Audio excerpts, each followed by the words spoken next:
আলো যেমন জাগতিক নিয়মে অন্ধকার দূর করে, ঠিক একইভাবে বই আমাদের মনের অন্ধকারকে দূর করে।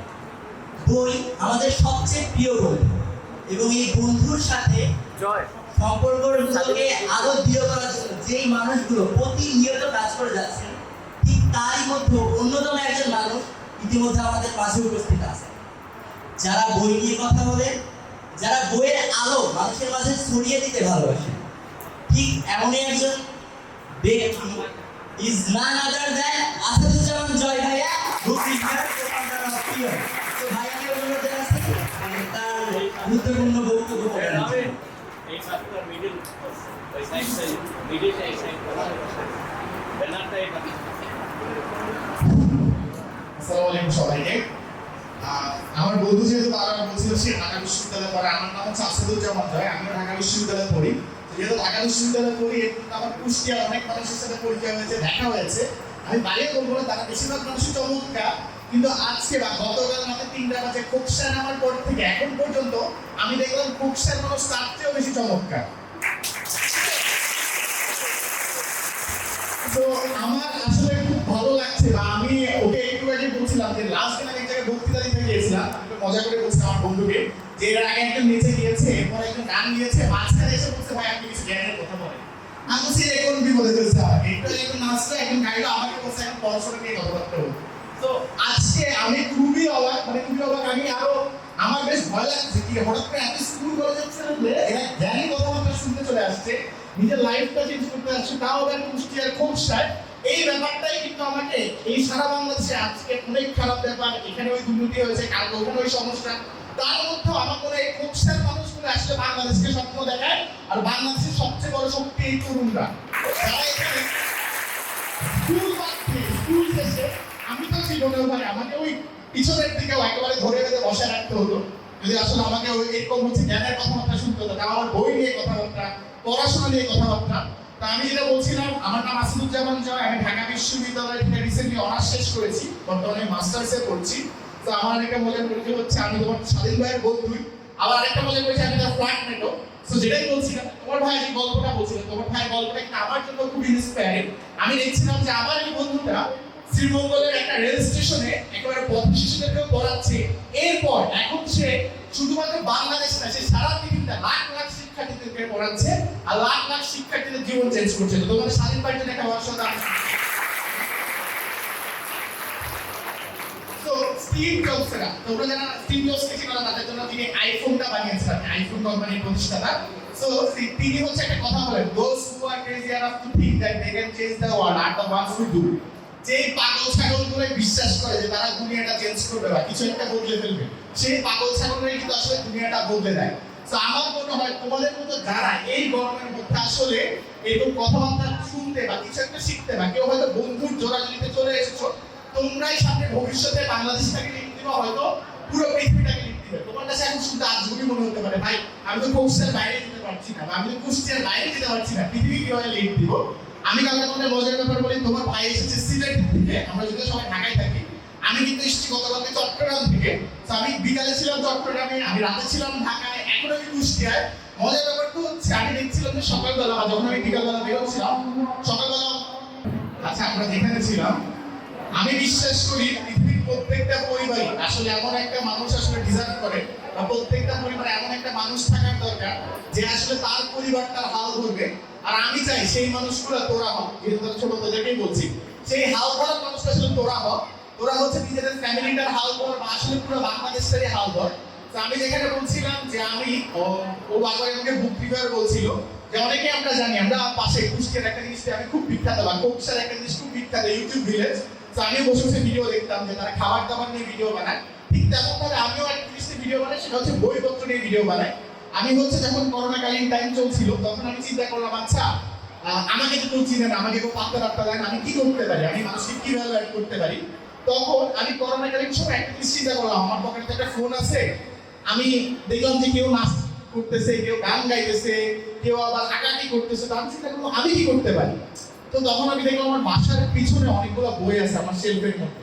তো আমি প্রত্যেকদিন একটা একটা করে বই পড়া শুরু করলাম, প্রত্যেকদিন একটা একটা করে ছোট ছোট করে ভিডিও বানানো শুরু করলাম। এরপর আমি অবাক হয়ে দেখলাম প্রথম দিকে অনেকে বলছিল হ্যাঁ কি ভিডিও বানায়, তুই এভাবে কথা বলিস কেন, এমন এমন অনেকে বেশ কঠিন কঠিন কমেন্ট করতেছিল বা বলছে দেখ কেমন চেয়ার আসছে কন্টেন্ট বানাইতে সেলিব্রিটি হইতে, ঠিক আছে, এমন অনেকের অনেক ধরনের কথাবার্তা বলতেছিল। এরপর আমি আবিষ্কার করলাম যে আমি প্রত্যেকদিন একটা একটা করে ভিডিও দিতে দিতে একজন দুইজন মানুষ করতে করতে সেটা আস্তে আস্তে লাখ লাখ মানুষ পার হয়ে যেতে লাগলো। তো এক একটা ভিডিও করে কেউ লাখ মানুষ দেখলো, করে কেউ মিলিয়ন মানুষ দেখলো। এরপর দেখলাম তারা খুব সিরিয়াসলি আরো বলছে ভাই ওই বইটা নিয়ে কথা বলেন, সেই বইটা নিয়ে কথা বলেন। তো আমার মনে হয় বই কিন্তু মানুষের আসলে জীবন পাল্টে দেয়। তোমাদের স্বাধীন ভাই যেটা বলছিল যে একাডেমিক পড়াশোনার কথা, ঢাকা বিশ্ববিদ্যালয়ে চান্স পেতেই হবে, কিন্তু আমার মনে হয় তোমাদের যদি বলি যে পরীক্ষায় আসলে তোমার ক্লাসে কয়জন ফার্স্ট হতে পারে, বলো কয়জন ফার্স্ট হতে পারে ক্লাসের মধ্যে? একজন। কিন্তু সবাই চাইলে কিন্তু ভালো স্টুডেন্ট হতে পারে, সবাই চাইলে কিন্তু আসলে গোল্ড লেভেল ক্লাসও পেতে পারে, এ ক্লাসও পেতে পারে। অর্থাৎ আমরা কিন্তু চাইলে সবাই একসাথে জিততে পারি, কিন্তু হয়তো ফার্স্ট একজনই হবে। তো আমি যেটা বলছিলাম যে আমরা অনেকেই ভাবি আমার মনে হয় পরীক্ষায় ভালো করতে হলে ওই বন্ধুকে নোট শেয়ার করা যাবে না। তো একটা জিনিস মাথায় রাখবা যে এই বন্ধু তোমাকে পরীক্ষার আগে হেল্প করে না বা নোট শেয়ার করে না, সে কিন্তু কখনো ভালো বন্ধু না। সে কিনা বল, সে কিনা ভালো বন্ধু না, এটা মানে নোট শেয়ার করে না। তো যাই হোক, আমি যেটা বলছিলাম যে জীবনে তোমরা হয়তো বারবার মিডিয়াতে দেখে বা সব জায়গায় দেখে পাবে না জীবনে অনেক টাকা পয়সা হতে হলে অন্য মানুষের ক্ষতি করতে হবে বা এটা করতে হবে সেটা করতে হবে। আমি বলবো না, ব্যাপারটা ভুল। তোমরা কিছু রিয়েল এক্সাম্পল আসলে মিডিয়াতে দেখো আর কি। তো আমি যেটা বলছিলাম যে আমরা কিন্তু চাইলেই সবাই যেমন ভালো স্টুডেন্ট হতে পারি, আমরা সবাই চাইলেই কিন্তু আসলে পুরো একেবারে তোমার ভাই যেরকম বলছিল যে নিজে বলার মতো একটা গল্প আসলে আমরা প্রত্যেকেই তৈরি করতে পারি, আমরা প্রত্যেকের বাবা মাকে আসলে প্রাউড ফিল করাতে পারি। আমি যেটা বলছিলাম যে ইতালি গেলে তোমরা দেখবা কেউ হয়তো বাবা মাকে খুশি করার জন্য ছাগল কিনে দিচ্ছে, কেউ হয়তো গাড়ি কিনে দিচ্ছে, কিন্তু আমার মনে হয় যে তুমি যদি তোমার বাবা মাকে নিজের বলার মতো একটা গল্প তৈরি করতে পারো তাহলেই তোমার বাবা মা সবচেয়ে বেশি খুশি হবে। কারণ হ্যাঁ গাড়ি গাড়ি টাকা পয়সা হয়তো সুখ কিনা যায়, কিন্তু তোমাকে শান্তিটা কিনতে হলে আসলে অন্য একটা লেভেলে যেতে হবে। তো তোমরা যদি স্কুল কলেজে পড়ছো তোমাদের জন্য আমি একটা জিনিস বলবো যে একটা জিনিস মানুষের লাইফ চেঞ্জ করতে পারে, এই জিনিসটা থেকে আমরা খুবই ভয় পাই, সেটা হচ্ছে বই পড়া। এখন তোমরা বলবো যে ভাই স্কুলে ক্লাস করে আসছি, কলেজে পড়া এতগুলা বই দেখলেই তো ভয় লাগে না। আমাদের দেশে জিনিসটা প্রচলিত না, তোমাদের পাঠ্য বইয়ের বাইরেও কিন্তু একটা বই পড়ার একটা বিশাল জগৎ আছে। যেমন আমি গতকালকে ধরো বাসে আসতে পড়ছিলাম, আচ্ছা দেশের অর্থনীতি কিভাবে কাজ করে, সব জিনিসপত্রের দাম কেন বেড়ে যাচ্ছে, তখন আমি একটা চমৎকার বই পড়ছিলাম, সেখান থেকে আমি গল্পের মাধ্যমে বুঝলাম আচ্ছা জিনিসগুলো এমন ভাবে কাজ করে। তো তোমরাও আসলে নিজেদের পাঠ্য বইয়ের বাইরেও একটা যে দুনিয়া আছে সেই দুনিয়াটা দেখার চেষ্টা করো। তো আমি যদি তোমাদেরকে বলি পৃথিবীতে 2টা বা 3টা দেশের মানুষ খুব বেশি বই পড়ে, দুঃখজনকভাবে আমরা একটা দেশকে পছন্দ করি না, এমন একটা দেশ সেখানে আছে। সো প্রথম যে দেশটা তারা হচ্ছে আমেরিকা, সবাই জানো তারা প্রচুর বই পড়ে। তারপর আরেকটা দেশ হচ্ছে জাপান, সেই দেশের মানুষ প্রচুর বই পড়ে। আরেকটা হচ্ছে আমাদের পাশের দেশ ভারত, তারাও কিন্তু প্রচুর বই পড়ে। কিন্তু আমাদের একেবারে লিস্টের মধ্যে আমাদের নাম নেই, কারণ আমাদের দেশে বই পড়ার আসলে একটা অপচয়, সময়ের অপচয়, বা এসব পড়ে কি হবে বা এই পড়ে কি আসলে পরীক্ষা পাস হওয়া যাবে কিনা। কিন্তু যতগুলো মানুষই আসলে তোমার এক্সট্রা কারিকুলাম কিছু বলো বা আসলে আউট অফ দ্য বক্স কিছু করেছে, বা এই যে ধরো পক্ষা থেকে যে মানুষগুলো আসলে বাংলাদেশকে নেতৃত্ব দিয়েছে বা যারা পৃথিবীকে নেতৃত্ব দিবে, তাদের প্রত্যেকেরই তুমি একটা কমন বৈশিষ্ট্য দেখবা, তারা বই পড়ে প্রত্যেকদিন শেখার চেষ্টা করে। একটা মেন্টালিটি তুমি খেয়াল করে দেখবা, তোমার বাসায় যে ছোট ভাই বোনরা আছে তাদেরকে যদি তুমি একটা ফোন দিয়ে দাও, সে দেখবা কয়েকদিনের মধ্যে ফোনটা চালানো নিজে নিজে শিখে নেয়। কিন্তু সেম ফোনটা যদি তুমি তোমার বাবা মাকে দাও, তারা দেখবা কয়েক মাসের মধ্যে শিখতে পারছে না। কেউ কি বলতে পারবে কেন? ব্রেন অনেক শার্প হয়, ছোটদের ব্রেন অনেক শার্প হয়। আচ্ছা, ও বলছিল যে ছোটদের ব্রেন অনেক শার্প হয়। আমি তোমাদেরকে একটা জিনিস বলি, তুমি কি খেয়াল করেছো তোমার বাবা মা যখন ফোনটা চালাতে যায় তারা বেশ ভয় পায় যে সেটিংস উল্টাপাল্টা হয়ে যাবে কিনা, বা ফোনটা নষ্ট হয়ে যাবে কিনা, বা আমি উল্টাপাল্টা করে দিব কিনা। তোমার আসলে ভুল করা শিখতে হবে। এই যে পড়াশোনা বা স্কুল কলেজে তোমরা দেখবা অনেক সময় হয়তো দুঃখজনকভাবে অনেকে আমাদের কাছে প্রশ্ন করতে তেমন একটা উৎসাহ দেয় না, কিন্তু আমি বলবো আমার লাইফ চেঞ্জ করেছে বই পড়া আর প্রশ্ন করতে শেখা। আমি গতকালকে আস্তে আস্তে ভাবছিলাম আচ্ছা চিটাগের ট্রেনগুলো একটু ছোট হয় কেন, এটা একটু বড় হয় কেন, এটা একটু চিন্তা করি। তারপর আমি দেখলাম আচ্ছা এই কারণটা হয়, দুটো ট্রেন দুই ধরনের আলাদা। তো দেখো এই প্রশ্নটি আমার লাইফে হয়তো কোন কাজে লাগবে আমি নিজেও জানি না, কিন্তু এই প্রশ্ন করাটা কিন্তু আমাকে হয়তো অনেক মানুষের আলাদা করেছে, যারা হয়তো জানে না দুটো ট্রেনের সাইজ কেন আলাদা। তো আমি তোমাদেরকে যেটা বলছিলাম যে এই প্রশ্ন করতে পারা, প্রতিনিয়ত শিখতে পারাটা কিন্তু খুবই জরুরি। আমাদের বাবা মার ক্ষেত্রে যেটা হয়, তারা কিন্তু লাইফে অনেকবার অনেক ভুল করে হয়তো বকা খেয়েছে বা অনেক ভুল করে হয়তো অনেক বড়সড় ক্ষতির সম্মুখীন হয়েছে, তারা কিন্তু ভুল করতে বেশ ভয় পায়। কিন্তু আমি বলবো তোমাদের সবচেয়ে বড় শক্তিটা কি জানো? তোমরা যদি একটা ছোটখাটো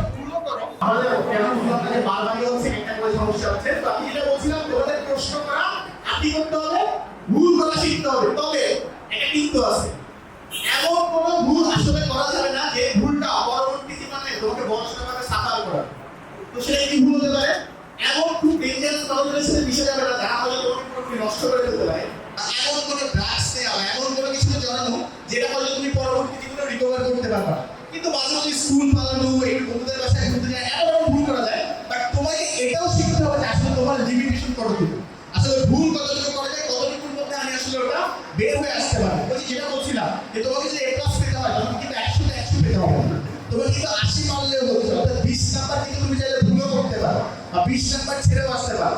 তোমাদেরকে যদি আমি বলি যে ঢাকা বিশ্ববিদ্যালয় ধরো যে ফার্স্ট হয় 1,03,000 জনের মধ্যে বা 1.5 লাখ মানুষ পরীক্ষা দেয়, তাদের মধ্যে যে ফার্স্ট হয় সেও কিন্তু 100 তে 100 পায়, সেও পায় 80 বা 90। অর্থাৎ তুমি 10 বা 15 নাম্বার ছেড়ে দিলেও তুমি সারা বাংলাদেশের মধ্যেই ফার্স্ট হতে পারবে। তো আমি যেটা বলছিলাম তোমাদেরকে স্কুল কলেজে হয়তো অনেক সময় বলবে যে এটা করা যাবে না ওটা করা যাবে না, কিন্তু আমাদের লাইফে এর চেয়েও গুরুত্বপূর্ণ ব্যাপার আছে। ইদানিং যেমন আমি দুঃখজনকভাবে খেয়াল করছি আমাদের যারা স্কুল কলেজ করলাম তাদের মধ্যে একটা স্মার্টনেস এসেছে যে না বড়দেরকে সালাম দেওয়া যাবে না, বা আমি যাকে সালাম দিব তার কাছে মনে হয় আমি ছোট হয়ে যাই। কিন্তু আমি যদি তোমাকে বলি এই প্রতিনিয়ত সালাম দেওয়াটা আমার লাইফে একেবারে ম্যাজিকের মতো কাজ করেছে। আমি যে কোনো জায়গায় একেবারে সে রিক্সাওয়ালা থেকে শুরু করে পান দোকানদার যাই বলো না কেন, আমি যখন তার সাথে সালাম দিয়ে কথা বলি তাকে যখন গুরুত্বপূর্ণ ফিল করে আমি দেখছি সেও আমাকে সম্মান করে। বেশিরভাগ ক্ষেত্রে 99% মানুষ এক দুজনের ব্যাপারটা আলাদা, তুমি সেটা বাদে দিতে পারো, তো বেশিরভাগ মানুষ তুমি উল্টো শ্রদ্ধা করবে, সম্মান করবে, এমনকি ভালোবাসবে। তো আমাদেরকে যে বলা হয় যে তোমাকে স্মার্ট হতে হলে বা নেতা জাতীয় কিছু হতে হলে বড়দেরকে সম্মান করা যাবে না, এইটা কিন্তু অনেক বড় ভুল মেসেজ। তো তোমাকে লাইফে তুমি যত বেশি বুঝো না কেন তোমার যারা বাসায় সিনিয়র আছে শুনতে বোরিং মনে হচ্ছে কিন্তু তাদেরকে অবশ্যই রেসপেক্ট করতে হবে। তুমি যদি তাদেরকে শ্রদ্ধা সম্মানটা না করো তাহলে আসলে তুমি হয়তো পৃথিবী জয় করো, একটা বড় মানুষ হওয়াটা কিন্তু তোমার জন্য সবসময় কঠিন। তো আমি যেটা বলছিলাম যে তোমাদেরকে আসলে প্রতিনিয়ত বই পড়তে হবে। আচ্ছা লাস্ট 1 মাসে তোমরা কে পাঠ্য বই বাইরে একটা হলো অন্তত বই পড়েছো? তারা হাত তুলো। মাশাআল্লাহ, এখানে মানুষ তো অনেক বইপত্র পড়ে। তো আমি যেটা বলছিলাম যে আমার কাছে আসলে মনে হচ্ছে যে তোমরা এখান থেকে, আমি তো আরো কয়েকটা জেলায় গিয়েছি, এই খোকসার মানুষ বা কুষ্টিয়ার মানুষই হয়তো ভবিষ্যতে বাংলাদেশটাকেই লিড দিবে। কারণ আমি যেটা বলছি এই সোশ্যাল মিডিয়ার যুগে সবাই টিকটকে স্ক্রল করছে, রিলস বানাচ্ছে, কেউ হচ্ছে ইনস্টাগ্রাম করছে, যদি আমি করি আমি সেভাবে দোষী, তবে আমি বইটাই নিয়ে করি আমি, ঠিক আছে? সো বুঝতেই পারছো মানুষজন দেখে, অনেক মানুষজন পছন্দ করে, তো আমি বইটা পড়ে এসে করি, তো আমি নিজেও খেয়াল করি যাতে বেশিক্ষণ স্ক্রল না করি। তো সেই টাইমে যে তোমরা লাস্ট 1 মাসে একটা বই পড়েছো এটার জন্য তোমাদের জন্য একটা হাততালি শুনতে চাই। আমি যেটা বলছিলাম যে তোমাদের যারা এই যে খোকসা ক্রিয়েটিভ একাডেমি আছে তারা বলছিল যে তারা মাত্র 1 মাসও হয়নি তাদের বয়স, তারা যে এত চমৎকার একটা আয়োজন করেছে, বিশেষ করে রবিন ও তার টিম, তাদের জন্য বড়সড় একটা তালি আমি শুনতে চাই। এখন আমি তোমাদেরকে যেটা বলছিলাম যে জীবনে যদি আসলে জিততে হয় বা বড় কিছু করতে হয়, তোমাদের যে স্বাধীন ভাই আছে তার কথাই যদি আমি বলি যে আমরা আজ থেকে বেশি দিন না, মাত্র 1-1.5 বছর বা 2 বছর আগে আমরা একেবারে দেখা যাচ্ছে আমরা হলে থাকতাম, আমাদের থাকতেও কষ্ট হতো, আমরা খাওয়া দাওয়া নিয়ে কষ্ট হতো। সেই স্বাধীন ভাই তোমাদের এখন বাংলাদেশ ছাড়িয়ে, তোমাদের স্বাধীন ভাই যেটা বলছিলাম যে সে হয়তো কোনোদিন শ্রীমঙ্গলের বাইরেই বের হয়নি, সে ঢাকা ইউনিভার্সিটিতে জয় করেছে, এখন কিন্তু খোকসাও জয় করছে, আর আমি যেটা বলছিলাম যে পুরো বাংলাদেশ বা পুরো পৃথিবী কিন্তু জয় করছে। তোমাদের স্বাধীন ভাইয়ের জন্য একটা বড় সড় দাঁড়িয়ে শুনতে যে আসলে অনলাইনে লাখ লাখ শিক্ষার্থী একটা বিনামূল্যে বা সামান্য কিছু মূল্যে প্রতিনিয়ত পড়িয়ে যাচ্ছে। তো আমি তোমাদেরকে বলবো যে তোমাদেরকে অনেকেই বলছিলাম, আমি থেকে বলছিলাম যে তোমরা রিলস দেখো না, ফেসবুকে ভিডিও দেখো না। আচ্ছা তোমরা এখানে কে কে ফেসবুক আর ইউটিউবে রেগুলার বা মাঝে মাঝে ভিডিও দেখো? একটু হাত তুলো। অনেকে দেখে। তো তোমাদের পছন্দের কোনো না কোনো ইউটিউবার বা কন্টেন্ট ক্রিয়েটর আছে, তাই না? আজকে তোমাদেরকে আমি একটা সিক্রেট বলি, তুমি এখন যাকে ফলো করো আজ থেকে 3-4 বছর পরে তুমি তার মতোই করে যাবে। এটা শুনতে অবিশ্বাস্য মনে হচ্ছে, তুমি যদি এমন কাউকে ফলো করো, আমি ছোট করছি না, কাউকে সবার প্রতি সম্মান রেখে বলছি, যে সারাদিন নাচ গান করে, অন্য কার ব্যাপারে সমালোচনা করে, এর ওর সাথে মারামারি করে বেড়ায় বা এমন কিছু করে যেটা আসলে হয়তো নিন্দনীয় একটা ব্যাপার বা যেটা নিয়ে আসলে খুব ভালো প্রশংসা নেই, তুমি হয়তো বিনোদনের জন্য দেখো, তুমি কিন্তু তার দ্বারা ইনফ্লুয়েন্স হও। তোমরা একটা কথা বারবার শুনে থাকবে, সৎ সঙ্গে স্বর্গবাস, অসৎ সঙ্গে সর্বনাশ। তো এটা খুব কমন কথা। আমি এখন যদি বলি তুমি যাকে দেখো, এমনকি বললাম না এখন তো আমাদের ওই মিডিয়াটা নাই, তোমাদের স্বাধীন ভাইকে তোমরা কোথায় দেখো? আগে কি কখনো সামনে দেখেছো? না। কোথায় দেখেছো? ইউটিউবে দেখেছো, ফেসবুকে দেখেছো। তুমি এখন যাকে দেখছো তুমি কিন্তু আজ থেকে কয়েক বছর পরে তার জায়গায় চলে যাবে, তার মতো হয়ে যাবে। তো আমি যেমন আগে রবিনকে দেখতাম যে রবিন এখানে ভিডিও বানাচ্ছে, ঘুরে বেড়াচ্ছে, আমি দেখো আমি কিন্তু রবিনের কাছে চলে আসছি, একেবারে খুব সাথে চলে আসছি। তো আমি যদি বলি কুষ্টিয়া নিয়ে আসলে আমার এক্সপেরিয়েন্সটা খুবই চমৎকার। আমি বলছিলাম যে কুষ্টিয়া কিন্তু বাংলাদেশের একটা চমৎকার বা ঐতিহ্যপূর্ণ একটা জেলা, যে জেলাটা আসলে বাংলাদেশকে আরো অনেক কিছু দেওয়ার আছে। আর সবচেয়ে অসাধারণ ব্যাপারটা কি জানো? তোমার একটা কথা হয়তো শুনতে খুব খারাপ শোনাবে, কিন্তু সেটাই সত্যি। তুমি যদি আজকে ধরো তোমাকে আজকে আমি 2টো চকলেট দিলাম, তুমি যদি একটা চকলেট খেয়ে কালকের জন্য একটা চকলেট রেখে দাও, তাহলে কিন্তু পরবর্তী দিন আরেকটা চকলেট তুমি পাচ্ছ। কিন্তু তুমি যদি আজকে 2টো চকলেট খেয়ে ফেলো, তাহলে কিন্তু তুমি কালকে চকলেট খেতে পারছো না। অনেকে বলবে ভাই আজকে 2 টাকা খেতে তো আমি খুশি, ঠিক আছে? তো আমি যেটা বলছি, তুমি যদি আজকে একটু কষ্ট করতে পারো, বা একটু ফান, একটু কষ্ট, একটু বিনোদন করলা আর একটু পড়াশোনা করলা, তাহলে তোমার কালকের দিনটাও যে সুন্দর হবে, এইটা অ্যাটলিস্ট আমি আর তোমার স্বাধীন আজকে গ্যারান্টি দিয়ে যেতে পারি। যে পড়াশোনা করে এখানে তোমরা অনেকেই দেখবে যে অনেকেই বলছে, যদিও আমাদের দেশে একটা বড়সড় টাকা পয়সা বা রেমিটেন্স আছে, আসলে যারা মধ্যপ্রাচ্যে কাজকর্ম করে তাদের কাছ থেকে, আমি তাদের প্রতি অনেক অনেক সম্মান রেখে বলছি, তারা অনেক কষ্ট করে বিদেশ থেকে টাকা পাঠায়। হয়তো তোমাকে অনেকে বলবে যে তুমি এত কষ্ট করে পড়াশোনা করাচ্ছি, 3-4 হাজার টাকা করে বেতন দিচ্ছি, 2-3 হাজার টাকা করে বেতন দিচ্ছি, তুই কি করিস? ওটা দেখ, ও নিজের বাপ মাকে 500 বা 1000 টাকা এনে দেয়, ঠিক আছে?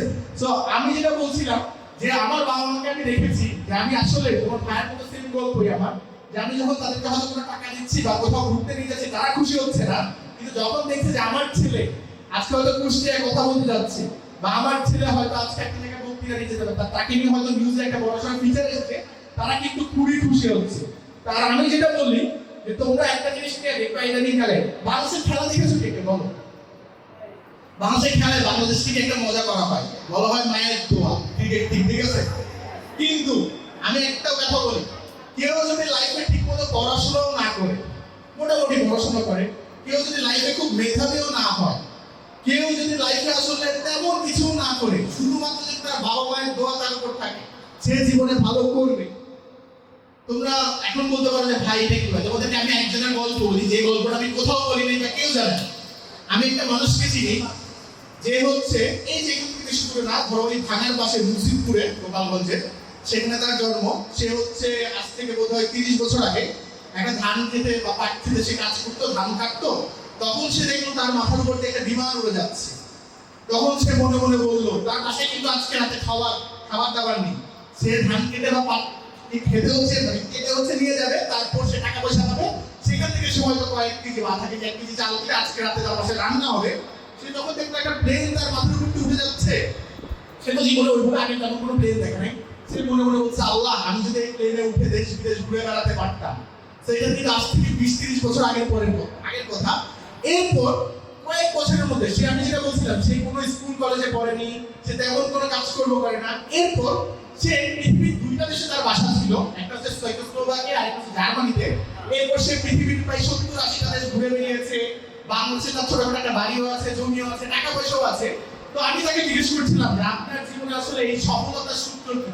সে বলছে মায়ের দোয়া। আমার মা সবসময় বিশ্বাস করতো আমার এই ছেলেটা 13-14 বছরে আমাকে কষ্ট করে কামাই করিয়ে খাওয়ায়। মা, আমাদের বাসায় আসলে আয় রোজগারের কেউ নেই, আমরা খুব একটা গরিব ফ্যামিলি থেকে উঠে এসেছি। তো আমি বিশ্বাস করতাম আমার ছেলে কখনো জীবনে হাতের কষ্ট করবে না। আমি আজ পর্যন্ত 20-25 বছর ধরে দেখছি আমার সেই মানুষটা আসলে কখনো হাতের কষ্ট করে না। এখন ব্যাপারটা হচ্ছে সেই মানুষটা হচ্ছে আমার বাবা। তো যাকে আমি দেখি যে মায়ের দোয়া করে সে লাইফে আসলে এতটুকু এগিয়ে গিয়েছে। তার মেয়ে একটা বড়সড় সরকারি কলেজে পড়ছে, তার ছেলে একটা ইউনিভার্সিটিতে পড়ছে। আবার তার ছেলে, মজার ব্যাপার হচ্ছে, তার ছেলে বাংলাদেশের মানুষকে বই পড়তে উৎসাহ যোগায়। এটা একটু অদ্ভুত না যে নিজে কখনো বই পড়েনি, যার বাবা বা যার ফ্যামিলি থেকে কখনো পড়াশোনা করেনি, সে বাংলাদেশের অনেকগুলো মানুষকে আসলে বই পড়তে উৎসাহ দিচ্ছে। তা আমি যেটা বলছিলাম, প্রথম দিকে যখন আমি মানুষকে বই পড়া নিয়ে উৎসাহ দিচ্ছি, অনেক কটু কথা বলেছে যে তুমি তো ঠিক মতো কথাই বলতে পারো না, বা তুমি বই নিয়ে কি জানো, তুমি কোথাকার কোন বুদ্ধিজীবী আসবে। তা আমি দেখছিলাম যে এই বইয়ের একটা মারাত্মক শক্তি আছে।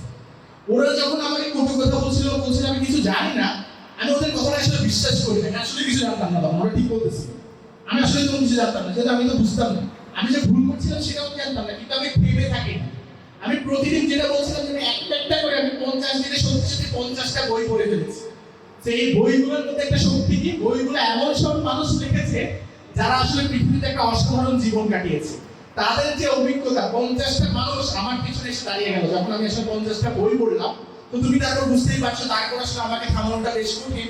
যেমন আমি আজকে ধরো এখানে এসে কি বলবো সেটা আমি জানি না, কিন্তু আমি কিভাবে কথা বলছি, এই যে 50টা বা 100টা বা 150টা বই, এইগুলো থেকে আইডিয়া নিয়ে কথা বলছি, এই মানুষগুলো কিন্তু আমাকে প্রতিনিয়ত সাহায্য করছে।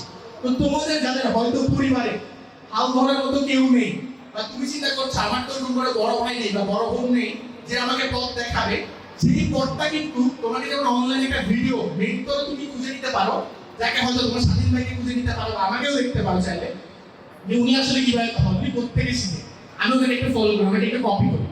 তুমি কিন্তু তাদের থেকেও যখন শিখতে পারো, তুমি আরেকটা জিনিস থেকে শিখতে পারো, সেটা হচ্ছে বই থেকে। তো আমি যেটা বলছিলাম যে আমাদের তোমরা, আমি জানি না তোমাদেরকে কেউ এভাবে করে বলেছি কিনা, যে এই 200-300 টাকা দিয়ে তুমি কিন্তু একটা মানুষের পুরো জীবনটা কিনে নিচ্ছ।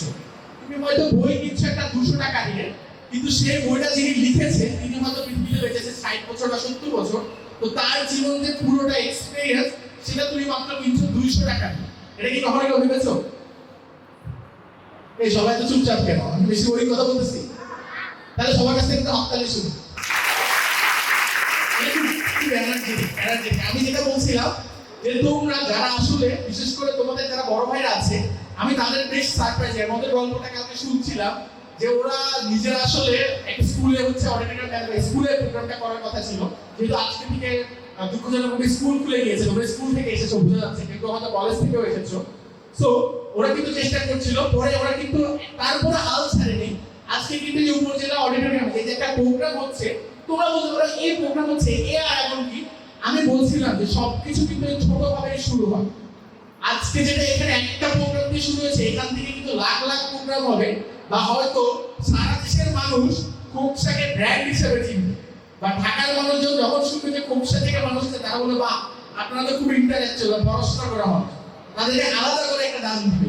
ওই মানুষ মার্সিডিজ বা বিএমডব্লিউ দামি গাড়ি চালালে যেমন দাম পায়, তেমন দাম পাওয়া কিন্তু সম্ভব। আর এই মানুষগুলোর জন্য এখানে একটা তালি শুনতে চাই, কারণ তারা এই অসাধ্যটাকে আসলে সাধন করেছে।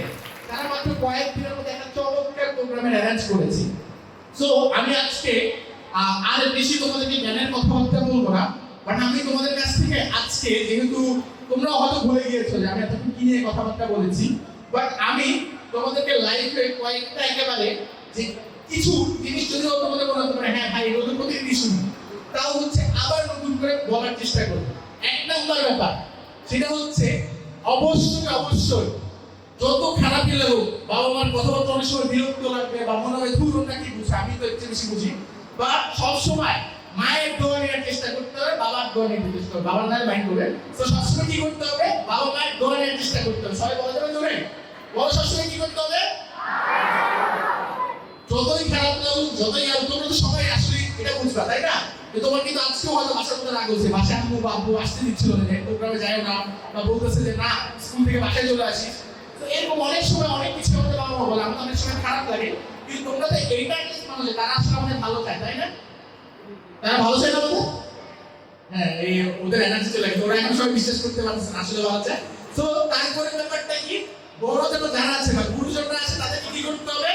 বলো, সম্মান করতে হবে। কি করতে হবে? আরো জোরে। হ্যাঁ, আর বড়দের সাথে ছোটদের সাথে সম্পর্কটা ভালো হয়, সেটার জন্য তাদেরকে বোঝানোর চেষ্টা করতে হবে। আমি যেটা বলছিলাম, আমাদের দেশের সবচেয়ে আশার ব্যাপারটা হচ্ছে, আমাদের অনেকগুলো অনেক খারাপ অনেক হতাশার মতো সবচেয়ে আশার ব্যাপার হচ্ছে আমাদের কাছে অনেক বড় একটা তরুণ জনগোষ্ঠী আছে, যারা হয়তো ভবিষ্যতে হাল ধরবে। তো এইখানে একটা সমস্যা হয় যে তোমরা যেটা বাসায় গেলেই বুঝবে যে বড়রা আসলে আমাদের কথা বুঝতে পারে না, আবার আমরাও তাদের কথা বুঝতে পারি না। তো প্রত্যেকটা দিন তারা যদি আমাদের কথা বুঝতে না পারে, আমাদেরকেও তাদের কথা বোঝার একটু চেষ্টা করতে হবে, আর তারাও যদি আমাদের কথা বুঝতে পারে তেমন করে বোঝাতে হবে। আর আমি যেটা বললাম যে তুমি কোন কাজটা কেন করতে যাচ্ছ সেটা যদি বুঝাতে পারো, পৃথিবীর যে গেলো থেকে, এই দেখো বিশেষ করে রবিনরা ওরা একটা প্রোগ্রাম করছে, সেখানে মানুষজন এসে জ্ঞানের কথা বলবে, ওরাও কিন্তু কয়েকটা আসলে আজকে স্পন্সর ম্যানেজ করে ফেলেছে, যারা বিশেষ করে আজকে এই চমৎকার প্রোগ্রামটা কিন্তু আয়োজনে একটা বড়সড় সাহায্য করেছে। তো আমার কিন্তু এই জিনিসটা ভেবেই খুব চমৎকার লাগছিল, বিশেষ করে পল্লী নেটওয়ার্ক, পল্লী রেস্টুরেন্ট, মধুস fashion and creative graphic. So এরা কিন্তু এই প্রোগ্রামটা আয়োজন করতে, বা আমরা যে আজকে যে কথাবার্তা বলছি বা তোমাদের কাছে একটা বড় স্বপ্ন দেখানোর চেষ্টা করছি, এদের জন্য এই স্পন্সরদের জন্য একটা বড়সড় হাততালি শুনতে চাই। কারণ কি তোমরা বলবে তো স্পন্সর আলাদা করে বুঝছি তো, হ্যাঁ ওটা প্রোগ্রাম আয়োজন করছে, তাতে কি এই মানুষগুলোই কিন্তু সবচেয়ে বেশি জরুরি, যাতে ভবিষ্যতেও আরো এরকম অনেক চমৎকার চমৎকার প্রোগ্রাম হয়। আমরা তো ভালো কথা বলতে পারি না, আমাদের কেউ তার অনেক ভালো ভালো গেস্ট তোমাদের এখানে আসতে পারে। তো এই কালচারটা যাতে কখনো বন্ধ না হয়, হয়তো আমরা ভবিষ্যতে কখনো আসবো বা আসবো না, কিন্তু আমি চাই খোকসার মানুষরা বা কুষ্টিয়ার মানুষরা যেমন আন্তরিক, তারা আসলে পড়াশোনা মেধার দিক থেকেও পুরো বাংলাদেশকে আসলে যদি লিড দেয়। কারণ শুধুমাত্র ভালোবাসা দিয়ে তো অনেক কিছু জয় করা না যায় না, তখন কোনো পড়াশোনা পাওয়ারও লাগে। তো আমি চাইবো কুষ্টিয়া বা কুষ্টিয়ার মানুষরা সেই কাজটা করবে। তো আজকে এতটুকুই, দেখা হবে তোমাদের সাথে ভবিষ্যতে কখনো। ধন্যবাদ সবাইকে, আসসালামু আলাইকুম। খুবই চমৎকার দিক নির্দেশনামূলক বক্তব্য প্রদানের জন্য।